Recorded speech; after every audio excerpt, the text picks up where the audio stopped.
ये आप क्या कह रहे हैं? इन्हीं से पूछिए क्या क्या इन्होंने। मैं कभी सोच भी नहीं सकती मेरा बेटा किसी लड़की की इज्जत के साथ खेल सकता है, किसी लड़की को अगवा कर सकता है। जी आप इस बात को समझने की कोशिश कीजिए, इसमें कोई ना कोई चाल तो जरूर है। अब तो बताइए मैडम, क्या खास खबर है?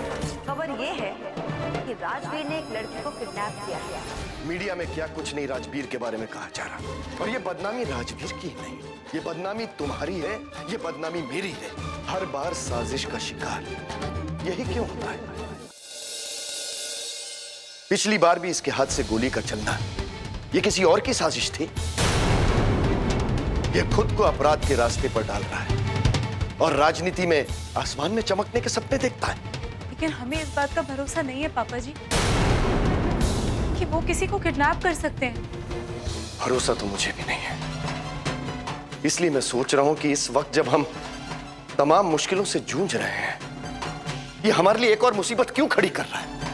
हमने उसे चुनाव में नहीं खड़ा किया, इसीलिए उसे इस बात का भी ख्याल नहीं आया कि उसकी एक छोटी सी गलती चुनाव पर कितना बड़ा असर डाल सकती है। जाने दीजिए ना इन बातों को, पहले ये तो पता कीजिए मेरे बेटे के साथ ऐसा क्यों हो रहा है। इस बात का पता तो लग ही जाएगा कि उसके साथ ऐसा क्यों हुआ है। अगर वो बच भी गया ना शारदा, तो बदनामी तो हमारी ही होगी, छवि थोड़ी सी और खराब हो जाएगी, वोट थोड़े से और घट जाएंगे, और कभी कभी तो ऐसा भी होता है कि घर का चिराग ही घर को जला के खाक कर देता है। मेरे घर में भी ऐसे कुछ हो रहा है।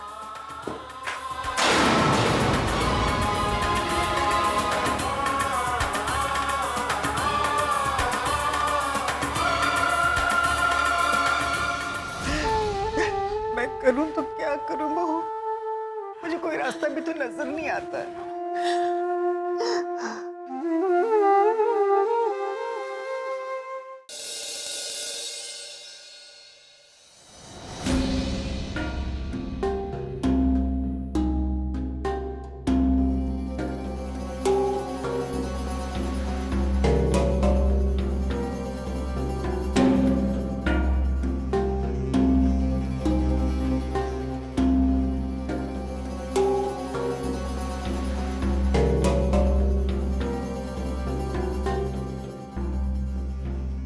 नमस्कार रजनी जी,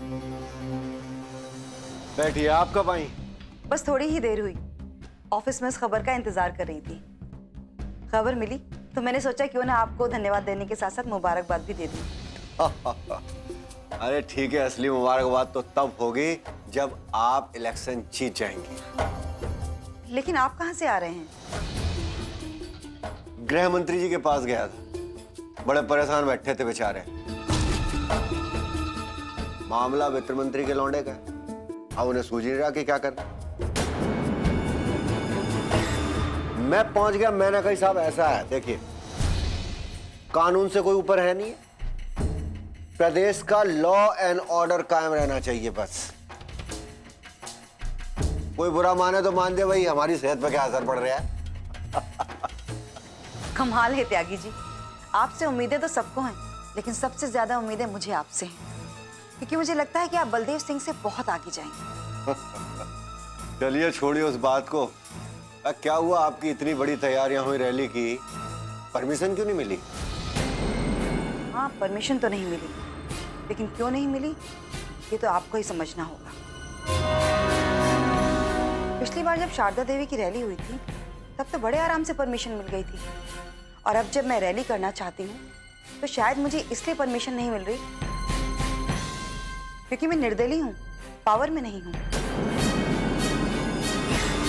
त्यागी जी, कहीं ऐसा तो नहीं है कि ये जो डीएम है वो शारदा देवी को सपोर्ट कर रहे हैं? मेरे ख्याल से किसी भी हालत में इनका तबादला करवा देना चाहिए, क्योंकि इसके बदले जो भी आएगा कम से कम हमें रैली करने की परमिशन देने से इनकार तो नहीं करेगा। ठीक है, मैं कल ही को जमाता हूँ इसको। अभी तो ब्रेकिंग न्यूज जो चल रही है ना, वो तो चल ही रही है। कल की ब्रेकिंग न्यूज और धमाकेदार होगी, बलदेव जी की सारी उम्मीदों, सारे सपनों पे सब ब्रेक लगेगा।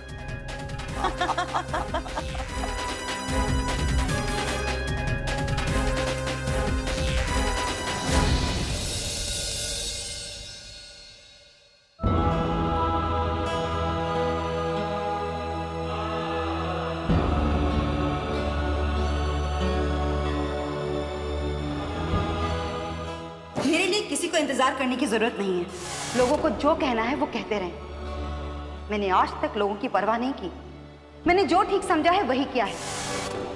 और संजय, अगर तुम्हें शादी करनी है ना तो कर लो, मेरी राह देखने की कोई जरूरत नहीं। रजनी अगर समझेगी तभी तो कोई समझाएगा ना उसे। तुम्हारे पिताजी नहीं थे, तुम बहुत छोटे थे। रजनी के सामने जो रास्ते आए उस पर वो चल पड़ी।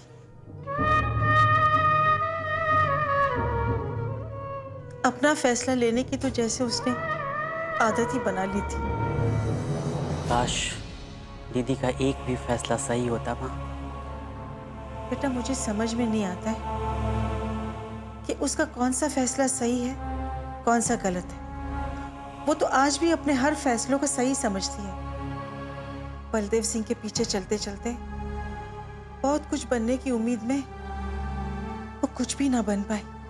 अपने जिंदगी के 15 साल गंवा दिया उसने। ना तो उस जिंदगी में कुछ कर पाई और ना ही अपना घर बसा पाई। दीदी को राजनीति में न जाने क्या नजर आ गया कि उन्होंने सारी खुशियां ही त्याग दी। उनको कुछ भी तो हासिल नहीं हुआ। या तो उनके हौसले कमजोर थे या उनके रास्ते ही गलत थे। शायद रास्ता ही गलत था और इरादा भी।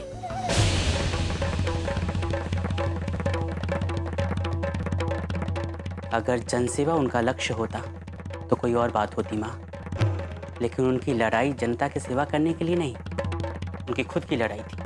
वो पावर बटोरना चाहती थी माँ। बेटा, मैं चाहती हूँ इस बार वो जीत जाए, ताकि मैं उसे कह सकूं कि बेटा देख, तू अपने लक्ष्य में कामयाब हो गई। अब तो अपनी माँ की बात मान ले, अब तो अपना घर बसा दे, शादी कर ले, है ना बेटा? शायद इस बार वो मान जाए हमारी बात। हाँ माँ, मैंने अभी थोड़ी देर पहले एक न्यूज़ देखी है। क्या?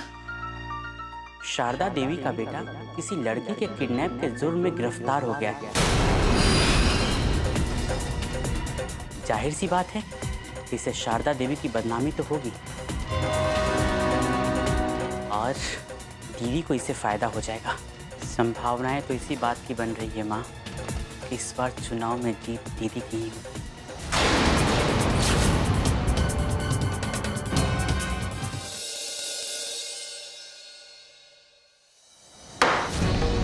रात गुजर गई और हम अब तक राजवीर से ये नहीं गुलवा सके कि उसने लड़की को किडनैप करके कहाँ रखा है, और हमने उस लड़की को अभी तक बरामद नहीं किया है। ये हमारे लिए सबसे बड़ी बदनामी की बात बन सकती है। हमने हर तरह से पूछने की कोशिश की सर, और वो है कि कुछ बताना नहीं चाहता है। आखिर वित्त मंत्री का बेटा जो है। हेलो इंस्पेक्टर सर, मेरा नाम सोनाली श्रीवास्तव है।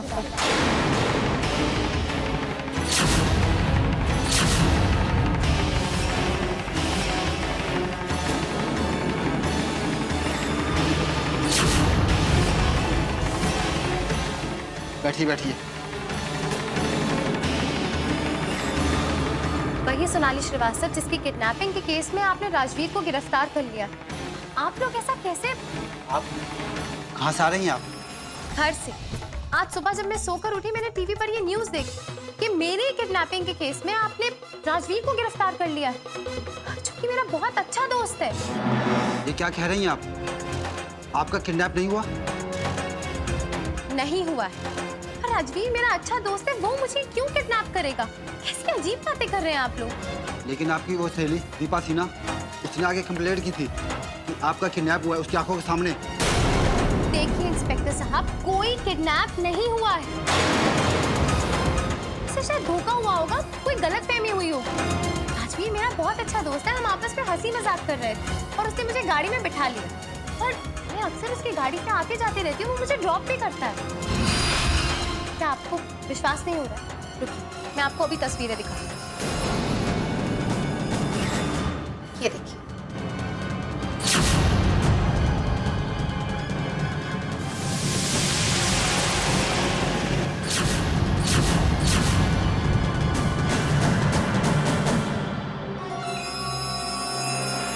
उस लड़की को बुलाइए जिसका नाम दीपा सिन्हा है। मुझे ये समझ में नहीं आ रहा है कि बिना छानबीन किए आपने राजवीर को गिरफ्तार कैसे कर लिया? एक बार मुझसे फोन कर लिया होता, मेरे घर आकर मुझसे पूछ लिया होता। देखिए इंस्पेक्टर साहब, राजवीर मेरा बहुत अच्छा दोस्त है, आप प्लीज उसे छोड़ दीजिए। लेकिन हमने बकायदा राजवीर को वारंट के साथ गिरफ्तार किया है। देखिए इंस्पेक्टर साहब, छोड़ना तो आपको उसको पड़ेगा, क्योंकि मैं ये लिख के देने को तैयार हूँ कि मेरा किडनैप नहीं हुआ है। राजवीर मेरा बहुत अच्छा दोस्त है और आगे आपकी मर्जी कि अगर आपने उसे नहीं छोड़ा, ये आप भी अच्छे से जानते हैं कि ऐसे बहुत सारे सवाल उठेंगे जो आप पर भारी पड़ेगा।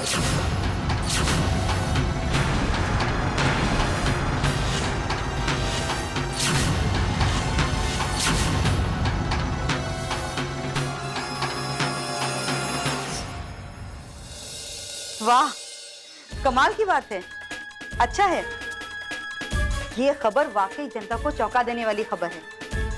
देखते हैं, वैसे वाकई कमाल का दिमाग पाया है आपने। जी नमस्ते। क्या बात है दीदी, बड़ी खुश नजर आ रही हैं आप। हाँ, अभी अभी जो खबर मिली है ना मुझे, वो सचमुच में बहुत खुशी की खबर है मेरे लिए। ऐसी क्या खबर है बेटा? खबर ऐसी है माँ, जो थोड़ी ही देर में न्यूज चैनल्स पर ब्रेकिंग न्यूज बनने वाली है, जिसके बाद शारदा देवी की रही सही लहर भी खत्म हो जाएगी। चलो माँ, मैं निकलता हूँ, ऑफिस के लिए देर हो जाएगी। ठीक है, चल बाय दीदी। भाई संजय। रजनी, तुम अभी मोबाइल फोन पे किसी की दिमाग की तारीफ कर रही थी क्या? चुनाव जीतने के लिए तुम कुछ ऐसा वैसा कर रही हो क्या? नहीं माँ, ऐसी कोई बात नहीं है। तो फिर तुम किस न्यूज़ की बात कर रही थी जिसकी वजह से शारदा देवी की जीतने की उम्मीद खत्म हो जाएगी? कल रात शारदा देवी के बेटे राजवीर को पुलिस ने एक लड़की के किडनैपिंग के जुर्म में गिरफ्तार किया था और आज सुबह उसे बेगुनाह कहकर छोड़ भी दिया। इसमें शारदा देवी की लहर कैसी खत्म हो गई? अगर उसका बेटा बेकसूर है तो लोगों की हमदर्दी तो मिलेगी। ऐसा नहीं है माँ, आप ये कैसे कह सकती हैं कि वो बेगुनाह है? ऐसा भी तो हो सकता है कि अपनी पहुंच का इस्तेमाल करके बलदेव सिंह और शारदा देवी ने राजवीर को बचाया हो, पुलिस पर दबाव डालकर ये कहलवाया गया हो कि वो बेगुनाह है। क्या सचमुच ऐसी बात है? पता नहीं माँ सच क्या है, लेकिन क्या कभी ऐसा होता है कि रात में लड़की के किडनैपिंग के जुर्म में गिरफ्तार किया गया हो और सुबह बेगुनाह साबित होकर वो छूट भी जाए? तुम सही कह रही हो बेटी। यही बात जनता को हजम नहीं होगी। जब ये न्यूज़ सामने आएगी ना, तो मीडिया वाले तो यही कहेंगे कि बलदेव सिंह और शारदा देवी ने मिलकर राजवीर को बचा लिया।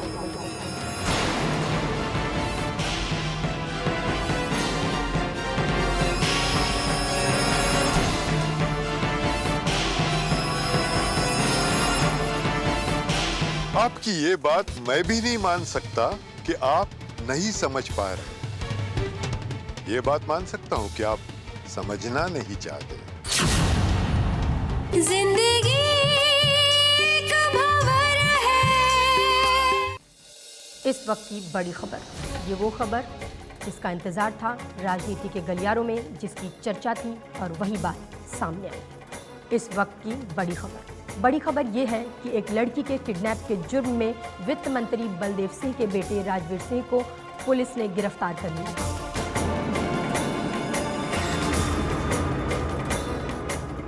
और पुलिस का कहना है कि कोई किडनैपिंग हुआ ही नहीं था।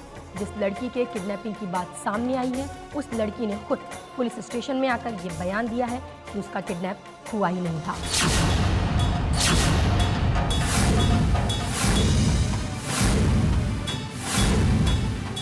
और इसलिए कोई केस नहीं बनता और पुलिस को मजबूरन राजवीर को छोड़ना पड़ा। कानूनी तौर पर देखा जाए तो गिरफ्तारी के बाद कोर्ट में पेश करना जरूरी है, लेकिन पुलिस ने राजवीर को रिहा कैसे कर दिया, ये एक बड़ा सवाल है। चुनाव जीत के लिए बड़े बड़े दावे करने वालों की हकीकत क्या है? जीवन नगर से चुनाव मैदान में उतरी शारदा देवी का बेटा राजवीर है। वह बड़े बड़े दावे करती है कि वो महिलाओं के अधिकारों के लिए लड़ेंगी, लेकिन उनकी ही नज़र में एक लड़की की कोई अहमियत नहीं जिसका किडनैप हुआ था। लोग कह रहे हैं कि राजवीर को बचाने में वित्त मंत्री बलदेव सिंह और शारदा देवी का हाथ हो सकता है। अब ये सवाल उठेंगे और शारदा देवी को इसका जवाब देना पड़ेगा कि अगर सचमुच शारदा देवी महिलाओं के अधिकार के लिए ईमानदार है तो सबसे पहले राजवीर के ऊपर कानूनी कार्रवाई होनी चाहिए। देखा तुमने चैनल वाले तुम्हारे बारे में क्या कुछ कह रहे हैं? माँ, मुझे किसी की कोई परवाह नहीं, और आपको इस तरीके से दुखी देखकर मैं ये फैसला नहीं कर पा रहा हूँ कि आप इस न्यूज़ चैनल की खबर से दुखी हो या फिर मेरे पुलिस के हिरासत से वापस आ जाने की वजह से दुखी हो। ये जख्मों पर नमक छिड़कना कब से सीख लिया आपने राजवीर?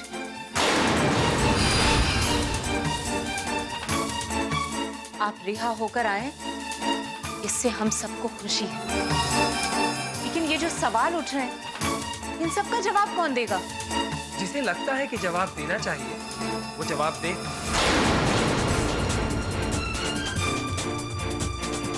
मैं ना ही किसी के सवालों का जिम्मेदार और ना ही किसी को जवाब देने के लिए मजबूर हूँ।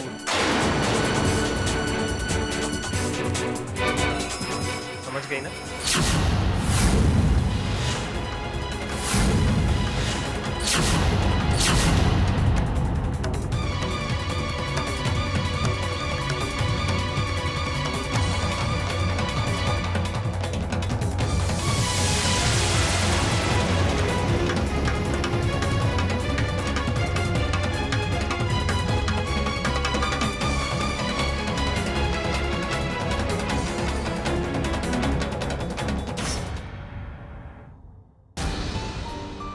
ये फाइल पार्टी ऑफिस में ले आओ।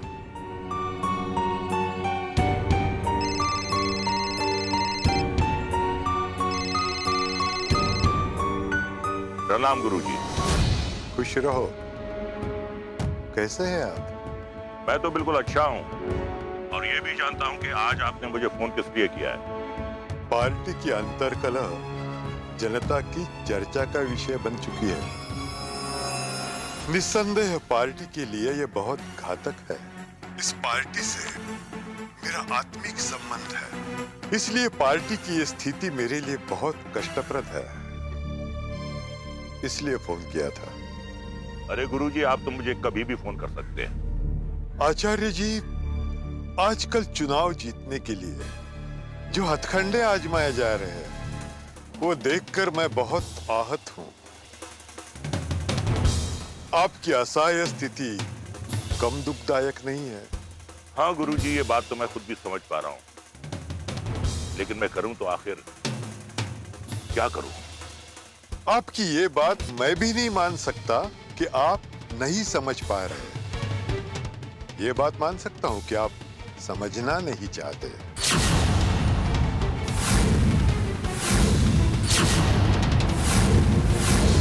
हम सिर्फ यही जानना चाहते हैं राजवीर कि आपने किसे किडनैप किया था, और अगर आपने किडनैप किया था तो आप बेगुनाह कैसे साबित हो? जिंदगी एक भंवर है।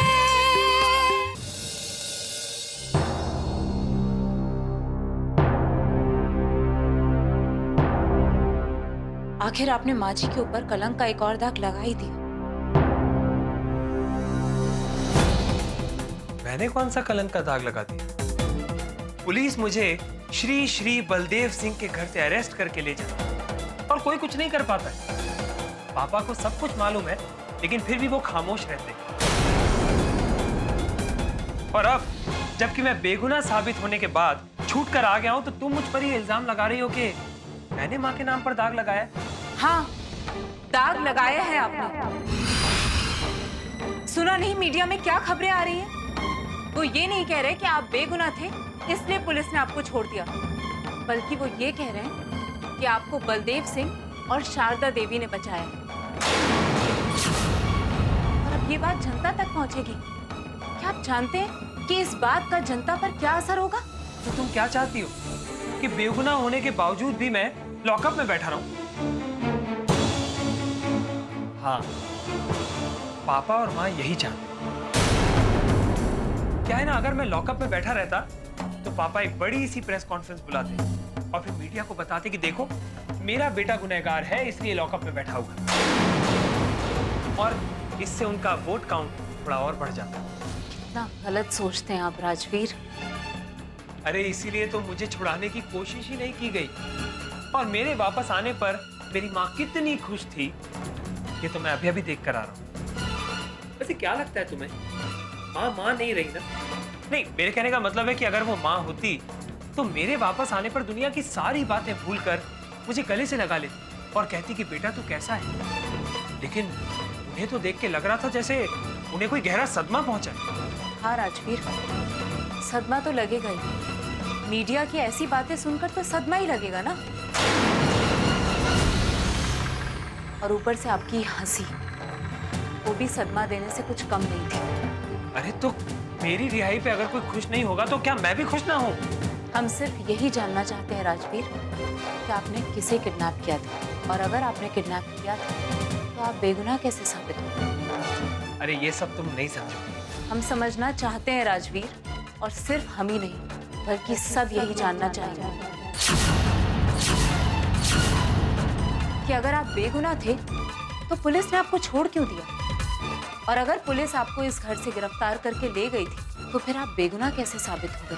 आपकी इस गिरफ्तारी और रिहाई का क्या मतलब है राजवीर? जिसे जो भी जानना है ना वो पता लगाता है, लेकिन मैं कुछ नहीं बोलने वाला और तुम भी मुझे मजबूर नहीं कर सकती। लेकिन मेरी गिरफ्तारी के बाद भी माँ और पापा के खामोश रहने से हमारे रिश्ते के बीच जो दरार है वो और भी बड़ी।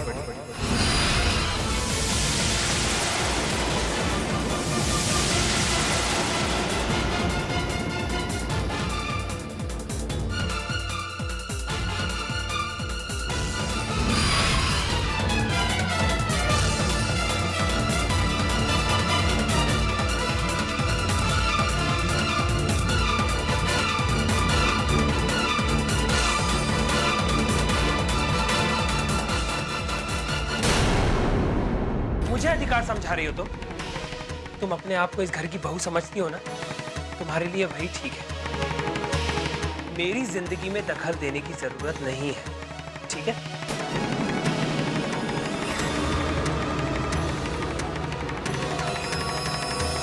कहीं हमारा शक सही तो नहीं कि इन्होंने पापा जी के दुश्मनों के साथ हाथ मिला लिया है? रागी जी, इतने बड़े बड़े सपने मत दिखाइए। अरे सपने देखोगे तभी पूरे होंगे।